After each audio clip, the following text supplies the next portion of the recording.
projects, have you always thought that you might like do a follow-up documentary? I haven't. It has. Yeah. Sometimes. Yeah. No is the answer.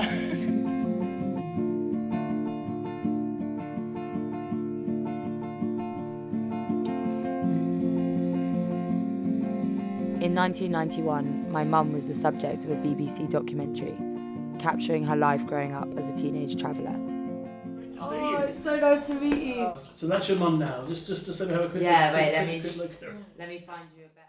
I was working at the BBC in the early 90s, and there was a new type of TV programme that everybody was very excited about, where we gave video cameras to the contributors and they filmed themselves, their own lives unfolding. Within about 48 hours, I had a phone call. It was Rachel, and she said, "Hey, Tony, that sounds cool."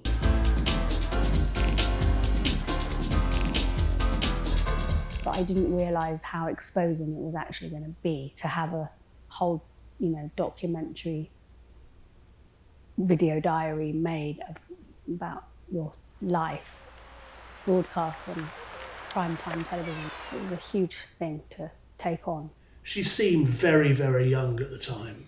There was a sense of heaven knows what we're going to get. The first time I took ecstasy, I took it because I wanted to know what it was like. And the first time I took it, I was a bit freaked out because I get quite claustrophobic. But all those little people out there that are being pulled into that trend. And I didn't have any real understanding or awareness of that because I didn't have a telly. Let's go and have a look inside. Hello. I'm a traveller, but I'm not a crusty traveller, and I'm not a posy raver. I'm just sort of a person that blats between both worlds, really, between two worlds. I brought her up in a teepee in the Welsh mountains. Sheepskins that you put all around on these reeds to sleep on, and it was really, really cosy because of the shape of the lodge. Keeps the heat in. I mean, I do remember actually really struggling with the smoke as a little one. Yeah, it does bring back memories, it does. As lovely as it is, I never really enjoyed the lifestyle, and I'm not surprised. It's tough. I mean, Jean kept a really lovely lodge, but it was still tough. And I have memories of her disappearing for days on end and, leaving us and having to do it myself. Taking care of a Yeah. teepee like this. And a little one. Not being considered an adult amongst society. I'm only just at a legal age to look after kids, whereas I've been looking after kids since I was 6. You know what I mean? It's nice to come home sometimes, isn't it? Yes. Pictures of taking pictures.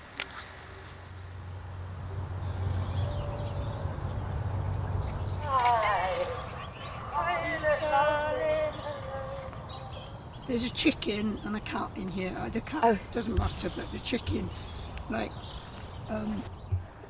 that's her best mate that she talks to in the corner. And she's got her own little house outside. What, this guy? No, the chicken in the mirror. Oh. Yeah, I love being in a circle on the earth. Because I had a teepee before that. I was living in a teepee for about 30 odd years. We're old age travellers, not new age travellers. We're trying to get back to a way where we live on the earth more gently. My mum didn't really live with Jean very much. They were often separated, and she moved out at the age of 6, and she'd lived with other families and travel around by herself. We needed a saddle. It's hard without. Yeah, I did. Well done. Well, look at you. She's only 5 months old. Hiya. Good. Bye then. See you later, folks. Bye. Thank you so much. I think it's pretty clear in the documentary that Mum and Jean's relationship is quite tense, but I think it's the events that came after filming that really drove them apart. Look, that's Merlin and me. Oh, that's a lovely picture, that one. I know, isn't I it? love that. That's a really lovely picture. Getting him harnessed up for the road. Is that Rachel with a horse? Yeah. Wow. Lovely picture, isn't It is a lovely picture. I love that picture of Kira in the bath in the tub. I've already said it. My mum's called Jean and my sister's called Kira. I said, Tony, there's a call from you. It's from somebody called Rachel, so she knows you. So I went straight over, picked up the phone, and it was lovely to hear her, but not very nice to hear what she had to say.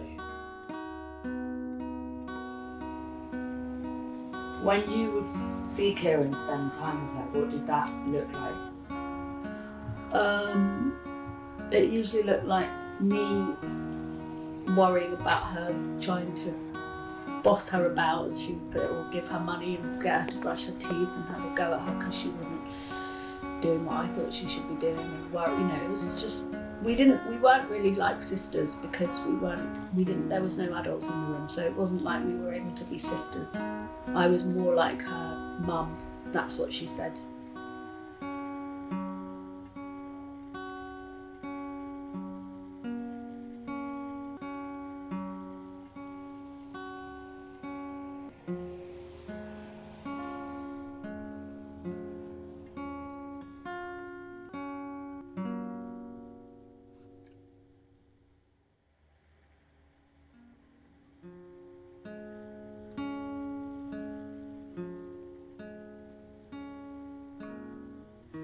And I actually wrote her a letter because of how upset she was in the airport when I said goodbye to her.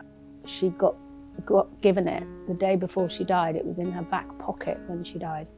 I had to find it. I got handed a bin liner of broken glass and blood and clothes, and in the jeans that she was wearing was the letter in her back pocket.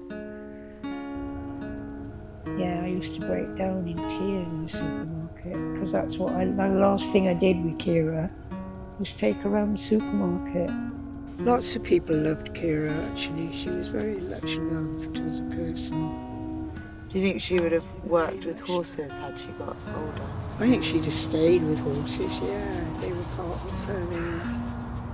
She loved the life and all that, you know. Did it affect your relationship with Mum when she died? In what way?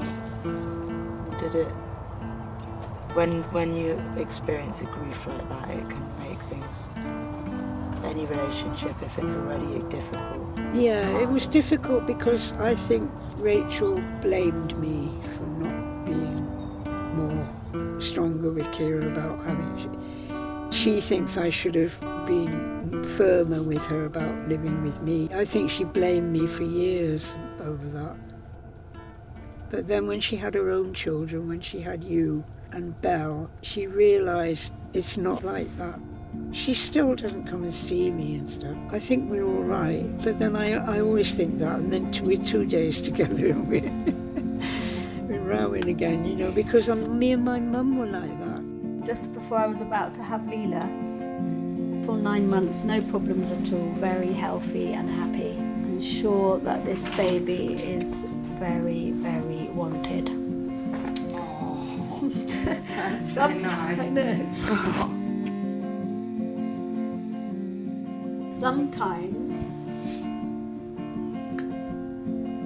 a bit lonely, but I am aware that most people feel like that when they are expecting a baby. It's like a gap waiting to be filled.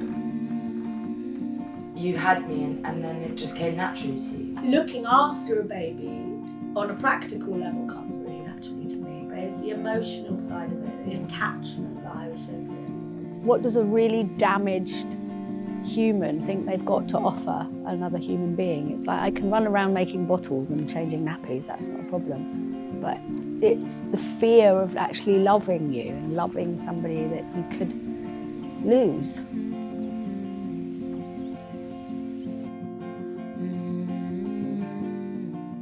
Hi Leela, great to see you the other day. I keep on thinking about the question you asked me about where I thought Rachel would end up after I met her all those years ago.